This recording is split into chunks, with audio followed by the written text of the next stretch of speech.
আসসালামু আলাইকুম। মকসুদ ভাই আমাদের এলাকার কৃতি সন্তান ছিলেন। আমরা একই পাশাপাশি আমাদের বসবাস। মকসুদ ভাই একসাথে রাজনীতি, একসাথে সাংবাদিকতা, একসাথে সমান্তরালভাবে করেছেন। উনি ছিলেন সদর উপজেলার আওয়ামী লীগের শীর্ষ পর্যায়ের নেতা ছিলেন।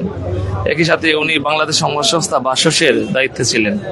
ওনার যিনি আন্তরিকতা, উনি এলাকায় এতটাই জনপ্রিয় ছিলেন যে কারো কোনো বিপদ শুনে কখনো তিনি ঘরে বসে থাকেননি।